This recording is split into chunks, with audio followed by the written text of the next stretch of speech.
Good morning friends. फिर से हम डेली करंट अफेयर का डोज लेकर आ गए हैं। इंपॉर्टेंट क्वेश्चंस फॉर यूपीएससी और ऑल कॉम्पिटिटिव एग्जाम। अगर आप यूपीएससी और अदर कॉम्पिटिटिव एग्जाम की प्रिपरेशन कर रहे हो तो प्लीज़ हमारी चैनल को सब्सक्राइब कीजिए, राडिया एकेडमी को। यहाँ पे आपको डेली करंट अफेयर के डोज मिलते रहेंगे।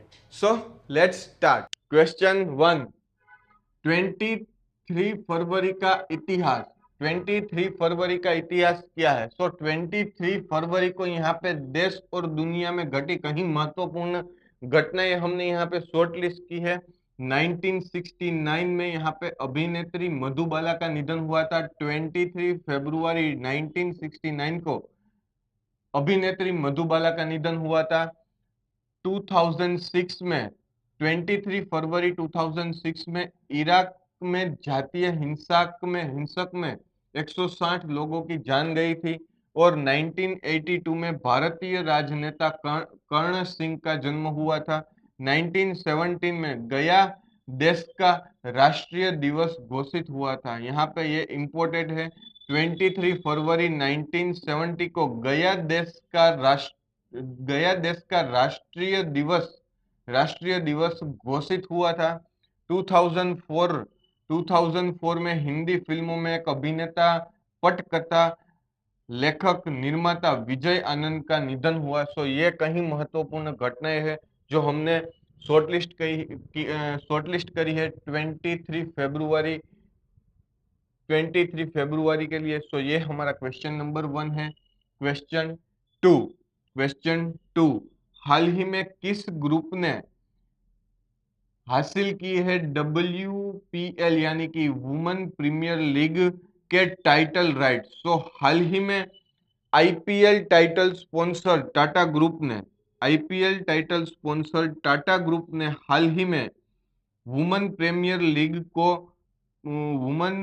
लीग को भी स्पॉन्सर्ड किया है। टाइटल राइट्स उसने खरीदे हैं। टाटा ग्रुप ने वुमेन प्रीमियर लीग के टाइटल्स राइट्स खरीदे हैं और उसने टाइटल स्पॉन्सर किया है। टाटा ग्रुप ने मेंस आईपीएल का भी टाइटल स्पॉन्सर टाटा ग्रुप ने खरीदा था और वुमेन प्रीमियर लीग का भी हाल ही में टाटा ग्रुप ने टाइटल राइट्स लिए हैं और वो स्पॉन्सर करेगा 5 ईयर के लिए। और हाल ही में बीसीसीआई प्रेसिडेंट जय शाह ने ये बताया था कि टाटा ग्रुप ने वुमेन प्रीमियर लीग के स्पॉन्सरशिप टाइटल्स राइट्स लिए हैं। सो ये हमारा क्वेश्चन नंबर 2 है। क्वेश्चन 3 हाल ही में कौन कौन से सांसद नामांकित हुए हैं सांसद रत्न पुरस्कार के लिए? सो हाल ही में 8 लोकसभा सदस्य और 5 राज्यसभा सदस्य हाल ही में नामांकित हुए हैं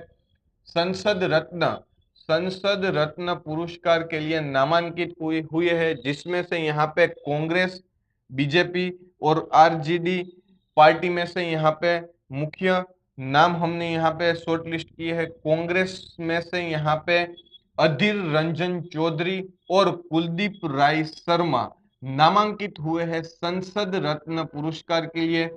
अधीर रंजन चौधरी कांग्रेस पार्टी से जुड़े हुए हैं और वो 7वें मेंबर ऑफ लोकसभा थे, लोकसभा है। और वो करंट वो करंट वेस्ट बंगाल के वो करंट टाइम के प्रेसिडेंट है और वो एमपी भी रह चुके हैं, बरहमपुर के एमपी भी रह चुके हैं और करंट प्रेसिडेंट वेस्ट बंगाल के हैं और 7वें लोकसभा सदस्य है। कुलदीप राय करंट कांग्रेस के सेक्रेटरी इंचार्ज है कोलकाता के। और बीजेपी से यहाँ पे विद्युत बारन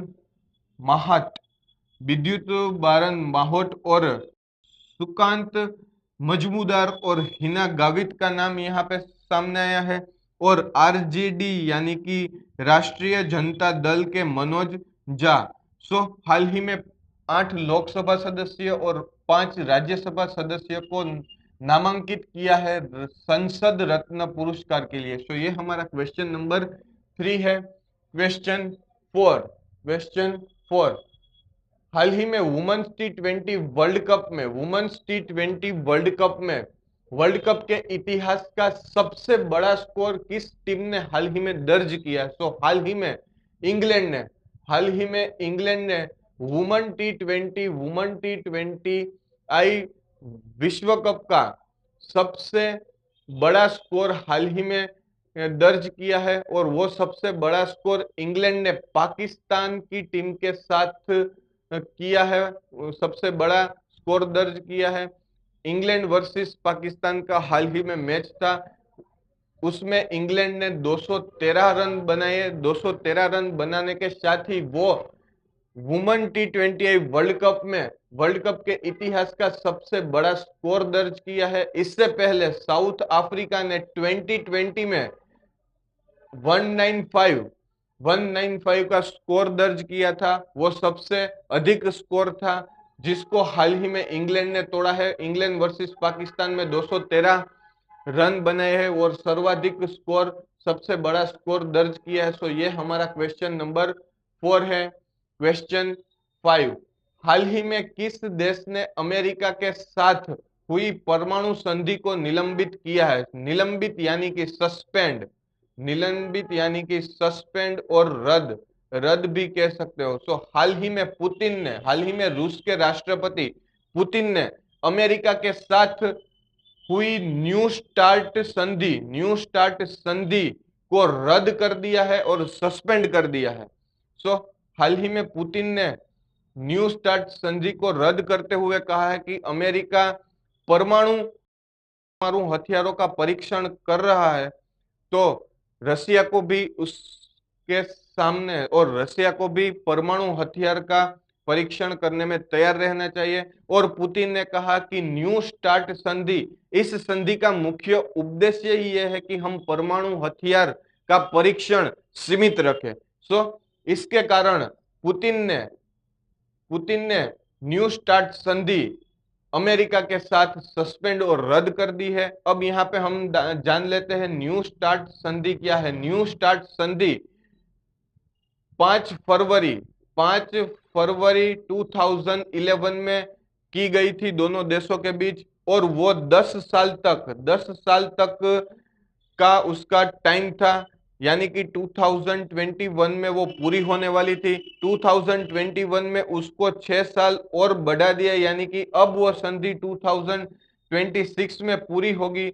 और हाल ही में पुतिन ने ये संधि को सस्पेंड कर दिया, रद्द कर दिया। सो ये हमारा क्वेश्चन नंबर 5 है।